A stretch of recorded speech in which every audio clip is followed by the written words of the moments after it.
نبی نے فرمایا مسجد میں بیٹھے ہوئے مسجد میں کہا کہ یہ جو دروازہ ہے نا اس سے ایک جنتی آنے والا ہے۔ تو لوگوں نے دیکھا ایک مدینے کے مقامی آدمی ذرا بوڑھے وہ مسجد میں اندر آئے، داڑھی میں وضو کا پانی، ہاتھ میں جوتا، نماز میں شریک ہو گئے۔ اگلے دن آپ کی محفل تھی تو آپ نے فرمایا یہ جو سامنے دروازہ ہے اس سے ایک جنتی آ رہا ہے۔ تو سیم وہی آدمی اسی حالت میں انٹر ہوئے۔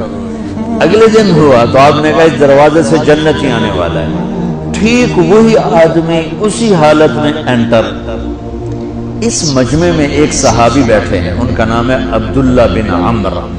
یہ 1,24,000 صحابہ میں ان کی ایک اسپیشلٹی ہے کہ یہ سب سے زیادہ عبادت کرتے ہیں، سب سے اتنی عبادت کسی نے نہیں کی۔ ساری رات نفل پڑھتے تھے، سارے دن کا روزہ رکھتے تھے اور دن رات میں ایک قرآن ختم کرتے تھے۔ کوئی ہمارے جیسا اول تو کر نہیں سکتا، کرے گا تو چوتھے دن پاگل ہو جائے گا، دماغ خشک ہو جائے گا۔ اور انہوں نے نبھا کے دکھایا، رات پوری تہجد، دن پورا روزہ، اور رات اور دن میں ایک ختم قرآن۔ اب ان کو خیال آیا کہ یہ بابا جی مجھ سے بھی زیادہ عبادت کرتے ہیں، جو ان کو یوں ڈائریکٹ جنت کی بشارت ملی اور مجھے نہیں ملی، تو میں دیکھتا ہوں یہ کون سی عبادت کرتے ہیں۔ کیا یہ ساری رات سجدے میں پڑے رہتے ہیں، رکوع میں کھڑے رہتے ہیں، قیام میں کھڑے رہتے ہیں، کیا کرتے ہیں؟ تو ان کے پاس پہنچ گئے، چاچا کہ تھوڑا والد صاحب کی ناراضگی ہے، دور رہنا چاہتا ہوں، 2-3 دن ٹھہر جاؤں آپ کے پاس؟ ہاں ہاں ہاں بیٹا آ جاؤ آ جاؤ۔ اب عشاء کی نماز کے فوراً بعد انہوں نے چادر اوپر لی اور چادر میں یوں سوراخ کیا اور یوں لیٹ کے دیکھنے لگے کہ اب یہ بزرگ کیا کرتے ہیں۔ بزرگ تشریف لائے، سرانے پہ سر رکھا، اللہم بسمک اموت و احیا، سونے کی دعا پڑھی اور تھوڑی دیر بعد خراٹے آتے ہیں۔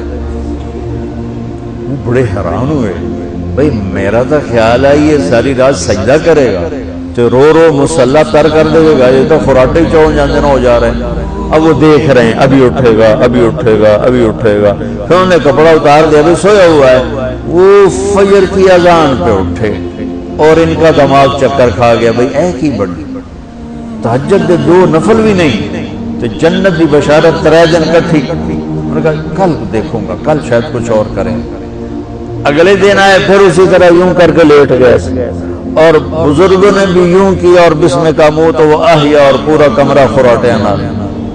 وہ پھر پریشانی کب اٹھے گا کب اٹھے گا، فجر کی اذان پہ اٹھے تو اور ان کی حیرت بڑھ گئی، کہنے والا سچا، اس کے بات کو تو چیلنج ہو نہیں سکتا، وہ محمد مصطفیٰ ہیں، لیکن یہ چکر کیا ہے، یہ جنت مل کیسے رہی ہے؟ چلو ایک رات اور صحیح۔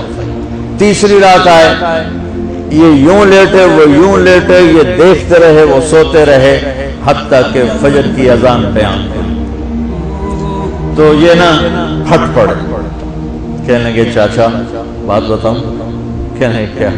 کہ میری کوئی جھگڑا نہیں تھا ابا سے، میں نے 3 دن مسلسل تیرے بارے میں سنا جنتی آ رہا، 3 دن تجھے اللہ کے نبی نے بشارت دی جنتی ہے جنتی ہے جنتی ہے، لیکن میں اس بات پہ حیران ہوں تو ساری رات سوتا رہتا۔ اس زمانے میں منافق بھی تہجد نہیں چھوڑتے تھے، فرض نماز تو فرض نماز ہے، منافق بھی تہجد نہیں چھوڑتے تھے۔ تو کہنے لگے کیا کرتے ہو، ساری رات تو سوتے گزار دیتے، کیا کرتے ہو؟ کہنے لگے بھتیجے جو تو نے دیکھا ہے یہی کرتا ہوں۔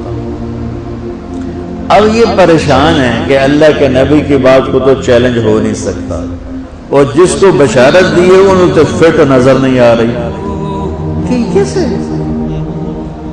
2 نفل آج کہ نیک لوگ تہجد نہیں چھوڑتے۔ تو کہنے لگے اچھا چلو اللہ نے ایسا ہی، اللہ کی مرضی اللہ کے نبی کی مرضی۔ یہ 4 قدم چلے تو آپ سننا، کہا بھتیجے ادھر آؤ، کہا بیٹا ادھر آؤ، آ گئے۔ کہنے لگے اب تمہیں اصلی بات بتاؤ، اب تمہیں اندر کی بات بتاؤ۔ میں نے کہا کیا ہے کیا ہے؟ اب وہ تیار ہو گئے کہ یہ کہیں گے میں 3 دن بیمار تھا اس لیے میں اٹھ نہیں سکا، ورنہ میں تو ساری رات سجدے میں گزارتا ہوں، میں تو ساری رات روتے روتے گزارتا ہوں، تو 3 دن میں بیمار تھا، میرے پیٹ میں درد تھا، میرے سر میں درد تھا، تو میں اٹھ نہیں سکا، ورنہ تو دیکھتا تو حیران ہو جاتا میری رات کیسے ہوتی۔ ہاں جی جی جی۔ تو کہنے لگے مجھے دیکھو یہاں ہاتھ رکھا، یہ جو دل ہے نا، دل اس میں دنیا کے کسی انسان کی نفرت نہیں ہے، اور جب اللہ کسی کو کوئی رزق دیتا ہے تو مجھے کبھی حسد نہیں ہوا، مجھے خوشی ہوتی ہے۔ تو ان کی جو باڈی لینگویج تھی نا، حیرت میں ڈوب کے وہ کہتے ہیں ہاں بات ہے سمجھ آ گئی ہے اسے، انہوں نے ایسا نہیں کیا، وہ کہنے لگے ہاذا ہوا، اچھلے اپنی جگہ سے، ہاذا ہوا، یہ چاچا اب سمجھ میں آ گیا، سمجھ میں آ گیا، یہی ہے جو آپ کا سینہ اللہ نے پاک کر دیا ہے، اس پر آپ کو جنت ملی ہے۔ یہ صرف تہجد نفلات ان سو کی نہیں لبدی، یہ جو آپ کا سینہ پاک ہے۔ اب پہلی حدیث کے ساتھ جوڑو، میرے نبی نے فرمایا میرے بیٹے انس، میری ایک عظیم الشان سنت ہے کہ اپنے دل کو دنیا کے انسانوں سے، میرے بچوں سنو، یہ نہیں فرمایا مسلمانوں سے دل صاف رکھ، فرمایا پوری دنیا کے انسانوں سے دل صاف رکھو۔ یہ بچیاں کر لیں، آپ کر لو، میں کر لوں، یہ تمہارے استاد کر لیں، کوئی کر لے، میرے رب کی قسم بڑے بڑے عبادت گزار ان کی پرواز کو نہیں پکڑ سکتے، بڑے بڑے سجدہ کرنے والے اور رکوع کرنے والے نفلی ان کی پرواز تک نہیں پہنچ سکتے۔ ایک اس وجہ سے کہ یہ عظیم الشان سنت ہے، ایک اس وجہ سے کہ اس کے کرنے والے بڑے تھوڑے ہیں، ایک اس وجہ سے کہ یہ مشکل بہت ہے کہ آدمی کو خود ذبح ہونا پڑتا ہے تب جا کر یہ چیز ہاتھ میں آتی ہے۔ ایسے نہیں ہے کہ تہجد کے لیے نیند قربان کر دی، ہم جماعت میں گئے 40 دن کے لیے تھوڑا روکا سوکا کھا لیا اور گھر کی جدائی برداشت کر لی، یہ پل پل کی موت ہے، پل پل کی عزت نفس پہ چھریاں ہیں، اور پھر یہ مسکرا کے چلتا ہے، یہ مقام اسے جبریل سے بھی اوپر لے جاتی ہے۔